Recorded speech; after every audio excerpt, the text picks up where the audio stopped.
Hello again, I'm Matthew from thewetpen.com, and those of you who watched my first video about dominant industry inks a couple of weeks ago may remember that I mentioned that I ordered a few more bottles from Pure Pens in England, and they arrived after only 1 week. These are the ones that were still in stock.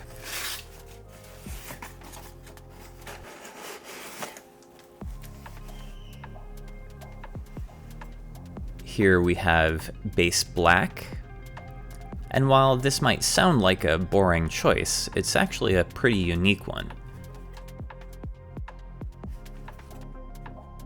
Here's Milky Way Blue, which is one of the pearlescent inks.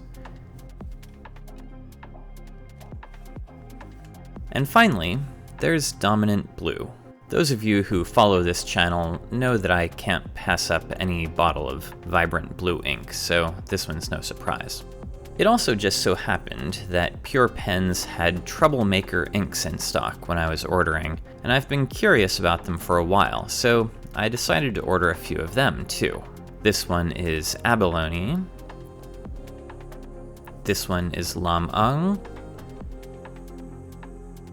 And finally, we have Milky Ocean. We'll take a look at those later. So I'm just going to open these up. And again, each of the bottles is packaged in a little dust bag, which will help keep fingerprints off the bottles too. If we take a look at the bottom of the Milky Way Blue bottle, you can see that there's a good amount of glitter that's settled in the bottom.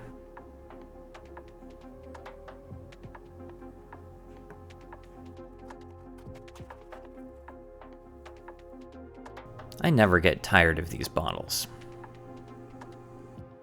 Okay, I'm going to start by swatching this bottle of base black on some Cosmo Air Light paper, and also on some more typical Rhodia paper. The Cosmo is a warm ivory colored paper, and the Rhodia is a pretty neutral white.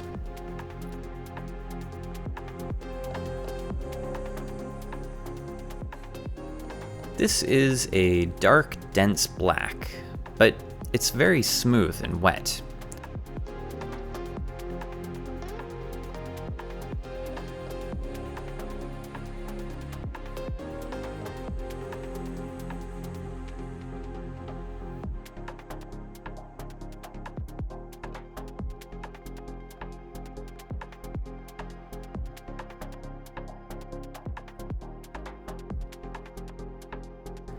I'll speed up the dry time here a little bit.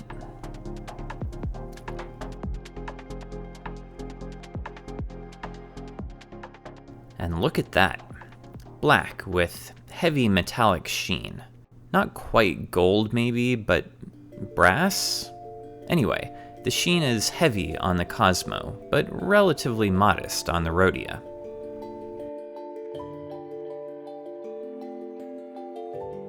When I write on standard fountain pen friendly paper like this Rhodia, the ink mostly looks like any other black ink, but there is a little bit of that gold sheen here and there. On this Graphilo paper though, I get very heavy gold sheen when the light catches it just right. Now let's move on to Dominant Blue.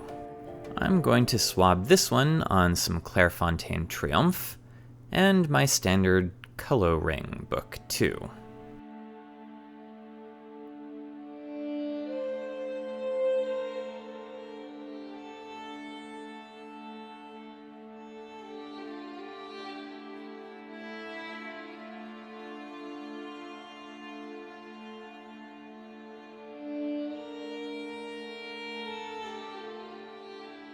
And as expected, this is a nice vibrant medium blue.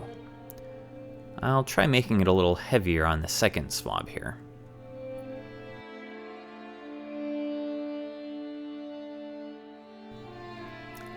And I had a tripod malfunction while these were drying, but here's the result on the coloring. There's a general magenta sheen across the whole swatch, but on the Clairefontaine, there's a lot less sheen. Just a bit around this heavy area at the bottom that kind of looks like a whale.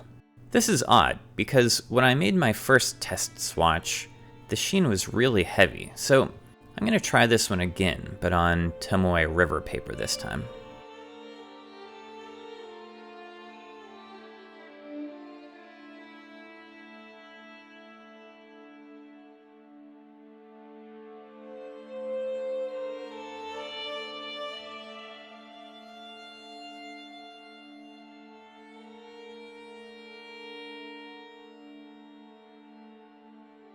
And once this is dry, you can see again that the ink has a pretty consistent amount of heavy sheen, but it's never so heavy that it completely obscures the color underneath. That seems like just the right amount to me. And again, when I write on Rhodia paper, even with the giant 1.5mm stub nib here, there's hardly any sheen, just a touch when the light is right. And when I use a medium nib, there's really no sheen at all. But on the Graphilo paper, there's quite a bit of sheen when I use the stub nib, but still just a little bit with the medium. And here's the last of my dominant industry inks. This one is Milky Way Blue. I'll start by giving this one a good shake to get the shimmer suspended in the ink, and I'm swabbing this on Clairefontaine Triomphe paper.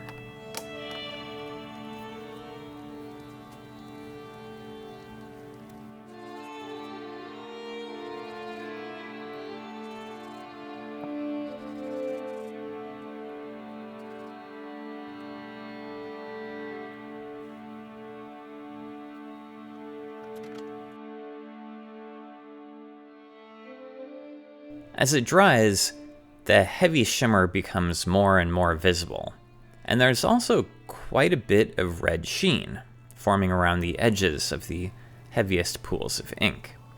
And there you have it. It's a pretty spectacular looking ink. I didn't feel like washing this glitter out of any of my pens, but I did test it a bit with a glass dip pen, and I found that the ink dropped almost all of its glitter in the first couple of words, which shouldn't be surprising, I guess. What was a little more surprising was how much sheen this thing produces on the Graphilo paper. Pretty serious sheen. So those are the 3 dominant industry inks. And although I did get a few troublemakers, I'm going to save them for another video. So if you'd like to see that one, this is a good time to subscribe to my channel so that you'll get that reminder when I post it. And that's it. Happy holidays, everyone, and stay safe out there.